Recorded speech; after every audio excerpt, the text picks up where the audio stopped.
पिछले हफ्ते की पार्टी में मैं सभी महिलाओं के आकर्षण का केंद्र थी। सबसे पहले छवि ने मुझे सबके सामने बेइज्जत करते हुए कहा, उस अकाउंट सेक्शन की बकबक करने वाली वर्षा से तुम्हारे समीर का अफेयर शुरू है। ये बात सच है क्या? उसके बाद प्रिया, दिव्यानी, मंदाकिनी, अंजलि सभी ने इस खबर की पुष्टि की। उन्होंने कहा कि समर को सिनेमा घर जाते समय होटल में कॉफी पीते हुए देखा गया था, इसीलिए शक की कोई गुंजाइश नहीं थी। मैं पूरी तरह से दुखी हो गई। मैं यहाँ ये दिखाने में सफल रही कि इस खबर का मुझ पर कोई असर नहीं हुआ। मुझे उनकी सलाह और हमदर्दी नहीं चाहिए थी, इसलिए मैं सीधे शौचालय में चली गई। वहाँ एकांत में मेरे मन में दो बातें घटित हुई। किसी भी तरह से ऐसे मामले में पति के साथ लड़ने से कोई फायदा नहीं होगा, हमेशा लड़ाई का असर उल्टा होता है।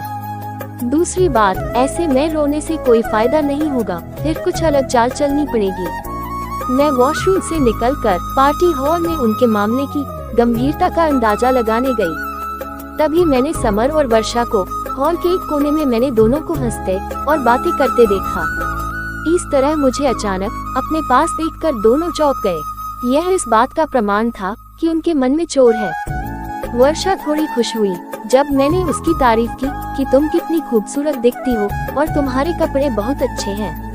फिर मैं थोड़ी इधर उधर की बातें करती रही, एक चुटकुला सुनाया। इससे उसे राहत मिली और वह खुलकर मुस्कुराने लगे। समर को मेरे व्यवहार में कुछ भी आपत्तिजनक नहीं लगा, इसीलिए वह निश्चित हो गया और वहाँ से चला गया और दूसरे ग्रुप में बातें करने लगा। मैंने अपने गुस्से और नफरत को छुपाते हुए वर्षा के साथ काफी समय बिताया, इसलिए मैंने वर्षा और समर को एक साथ आने का मौका ही नहीं दिया। मैंने वर्षा को बहुत बार कहा कि एक बार घर पर आओ ना।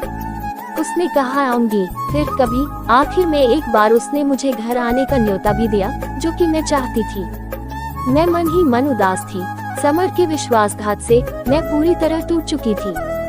हालांकि मन में तय कर रही थी कि उन दोनों को कैसे सबक सिखाया जाए। ये सब हो जाने के बाद मैं घर वापस आई।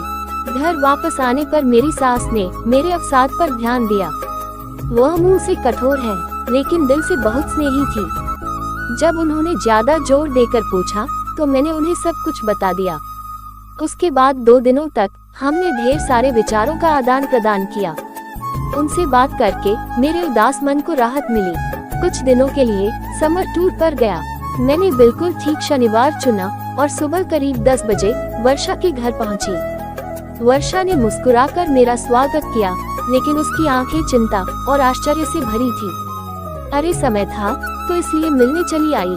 मुझे तुम्हारी याद आई तो इसलिए आई, सोचा नई सहेली को मिलाए, इसलिए तुम्हारे घर आ गई। मैंने उसे अपनेपन से बोला, तुम्हारा स्वागत है। सोनाली, तुम शिव को क्यों नहीं लाए? अपने ड्राइंग रूम में जाकर पूछा। मेरी नंद आई है मायके, उनके 2 बेटों के साथ खेल रहा था। क्या लोगी, चाय या कॉफी? चाय चलेगी। वर्षा, अरे रिक्शे से उतरते वक्त कमर में मोच आ गई, थोड़ा लेट जाऊं क्या?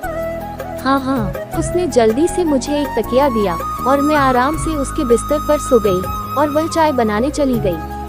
चाय के साथ साथ वो ढेर सारा नाश्ता भी लाई थी। हमने खुशी खुशी चाय नाश्ता खत्म किया। जल्द ही हम कई विषय पर खुलकर बात करने लगे। बात करते करते मैंने उसकी शादी की बात उठा दी। शादी की बात करते ही वह थोड़ा डर गई। मैंने उससे पूछा, क्या तुम लव मैरिज करोगे या अरेंज मैरिज? इस सवाल पर वह बौखला गई। देखूंगी क्या करना है, उसने जवाब दिया। तुम जैसे स्मार्ट दिखने वाली लड़की के कई दोस्त होंगे, जरूर किसी से अफेयर होगा। बोलो ना, कौन है वह भाग्यशाली व्यक्ति? अब वह कैसे कहेगी कि उसका अफेयर मेरे ही पति से चल रहा है? तो मैंने उससे मुद्दे पर कुछ और समय निकालकर उसे प्रताड़ित किया। मुझे बहुत मजा आ रहा था। तभी मेरे मोबाइल फोन पर 2 कॉल आए, एक मेरे सास का और दूसरा मेरे बीसी की सहेली का था। मैंने उन दोनों से कहा कि मैं अब वर्षा के घर आई हूँ। मुश्किल से आधा घंटा बिता था। तभी मेरे सास, मेरी नंद मीनाक्षी, उनके दोनों बच्चे और शिव सभी वर्षा के घर में दाखिल हुए। बच्चे सीधे टीवी की ओर बैठे और वह कार्टून चैनल लगाकर देखने लगे। सास और मीनाक्षी सोफे पर बैठकर मेरी कमर की मोच के बारे में बातचीत करने लगी। मम्मी जी, आप मेरी बहुत परवाह करती हो। तुम एक नंबर की बेपरवाह लड़की हो। 1000 बार बोला कि वजन कम करने को, प्रसार पर नियंत्रण रखें, इसलिए वजन से कमर में मोच तो आएगी ही ना। पर तुम्हें तो किसी की सुननी ही नहीं है। सास का ऐसा रूप अवतार को देखकर वर्षा डर गई थी। भाभी की आंखें तब खुलेगी जब समर भैया एक खूबसूरत तितली के पीछे पीछे चलेंगे, मीनाक्षी ने कहा। इस पर सास भड़क उठी, तुम्हारे भैया के पैर तोड़ दूंगी और उस तितली के पर भी, समझी। मेरी सास ने मीनाक्षी को जवाब दिया, अरे माँ, मैं मजाक कर रही थी, क्या तुम नाराज हो गई? फिर मूर्खों जैसी बात क्यों कर रही हो? वर्षा अपनी उंगली या एक दूसरे में उलझाकर जमीन की तरफ नजर झुकाए खड़ी थी। मेरी सास की तरफ उसकी देखने की हिम्मत नहीं हुई। सास मुझे और मीनाक्षी को कहने लगी कि आज की लड़की में ना तो समझ है और ना ही सब्र, अपने गृहस्थी की देखभाल करने की अकल भी नहीं होती। फालतू में इसके उसके लफड़े में पड़ना और प्रेम विवाह करना ठीक है क्या? जिस रास्ते पर आपका काम नहीं है उस रास्ते पर क्यों चलना? बराबर ना वर्षा। हाँ, वर्षा ने झिझकते हुए हाँ कहा। तुम्हारी शादी हो गई है क्या? नहीं। तुम कब शादी कर रही हो? जल्द ही करूंगी। Very good. तुम्हारे माता पिता कहाँ हैं? मेरे पापा गुजर गए, माँ है वह आज मेरी मौसी से मिलने गए हैं। कब आएगी? शाम को आने वाली है। मैं उनसे मिलने आऊंगी कभी। सोनाली, तुम यहाँ ही रुकने वाली हो क्या? कमर की मौज कैसी है अब तुम्हारी? माँ, दर्द तो बढ़ गया, बहुत दर्द हो रहा है, डॉक्टर को बुलाए क्या? नहीं, मैंने डरने का नाटक किया और कहा वर्षा तुम्हारे पास आयोडेक्स है क्या? हाँ है ना, लाती हूँ बोलकर वर्षा जल्दी से अंदर गई। मैंने उससे आयोडेक्स लगवाया। मेरी सास वर्षा को जवान लड़कियों ने कैसे बर्ताव करना चाहिए इस पर लेक्चर दे रही थी। मीनाक्षी जानबूझकर छेड़ने के लिए मजबूर कर रही थी। ऐसा माहौल था कि दोनों किसी भी क्षण लड़ने लगेंगे।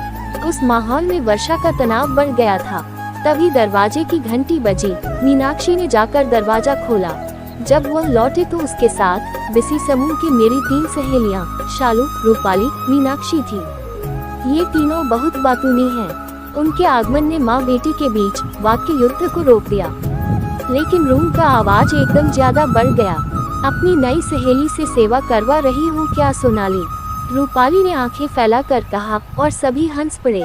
वर्षा तुम्हारे बारे में बहुत सुना है सोनाली से। सोनाली हमेशा तुम्हारे बारे में बोलती रहती है। देखो उसके दिल में बैठकर हमें वहाँ से मत भगाना। शालू ने वर्षा के कंधे पर हाथ रखते हुए कहा। हम अपने नए दोस्ती की नींव को मजबूत करने के लिए गर्मा गर्म समोसे, जलेबी, ढोकला लेकर आए। मनीषा ने इतने बेपरवाह अंदाज में कहा कि वर्षा को हंसना आया। अपना परिचय देने के बाद तीनों साहसपूर्वक रसोई में घुस गए। आयोडेक्स को अपनी जगह रखकर हाथ धोकर वर्षा रसोई घर में गए तो उनकी चाय बनकर रेडी थी। लेकिन एक बात सच है कि सब कुछ वर्षा के घर में था और वह अपनी अपनी जगह पर था। शालू ने बच्चों के लिए फ्रिज से जूस का जग निकाला। हम सब चाय, समोसे, जलेबियां खाकर मजे में गपशप कर रहे थे। वर्षा के फ्लैट में ऐसा हंगामा कभी नहीं हुआ होगा। मेरी सहेलियों ने तुरंत वर्षा से दोस्ती कर ली। वर्षा भी उनसे बहुत खुलकर बात भी कर रही थी, जैसे वो पुराने परिचित हो। शालू ने शरारत भरे अंदाज में कहा कि सोनाली, वर्षा से दोस्ती करने से तुम्हें जरूर फायदा होगा।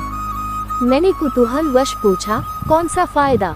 अरे समर के ऑफिस में होने से वर्षा तुम्हें वहाँ की सारी बातें बराबर बताएगी। मतलब अगर तुम्हारे समर का वहाँ किसी से अफेयर हुआ तो ये तुम्हें तुरंत बता देगी।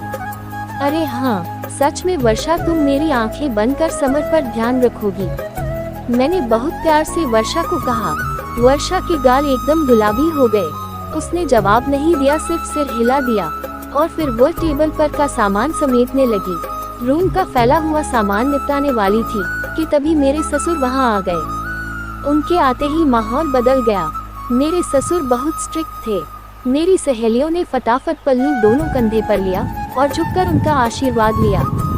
सब ऐसे चुप हो गए जैसे उनको बोलना आता ही नहीं हो। बहू घर चलने की स्थिति में हो या एम्बुलेंस बुलाए? उन्होंने गंभीरता से मुझसे पूछा। चलूंगी पापा, मैं नम्रता से बिस्तर से नीचे उतरी। मैंने डॉक्टर शशि को फोन किया। घर जाते जाते उनको दिखा कर जाएंगे। ठीक है पापा। यहाँ क्यों आई थी? इस वर्षा को मिलने आई थी पापा जी। इसे कभी देखा नहीं। नई पहचान है क्या? हाँ, ये ना समर के ऑफिस में काम करती है। वर्षा बेटा तुम अकेली रहती हो क्या यहाँ? नहीं अंकल, माँ के साथ रहती हूँ। वर्षा पापा की आवाज से ही डरने लगी। चलो अच्छा है, नहीं तो हम हैं ना तुम्हारे साथ। कभी भी मदद की आवश्यकता हो तो हमें बताना। पापा बोले, फिर हमारे तरफ मुड़कर बोले अब चले। पापा निकले, वैसे हम भी उनके पीछे पीछे गए। घर से निकलते समय मेरी सास वर्षा को बोली, वर्षा बेटा अब जल्दी तुम्हारी शादी का आमंत्रण हमारे हाथों में देना। देर हो गई तो अच्छे लड़के मिलते नहीं। वर्षा तुम्हें हम हमारे विशी ग्रुप की मेंबर कर लेंगे, मैं बाद में तुम्हें फोन करूंगी। रूपाली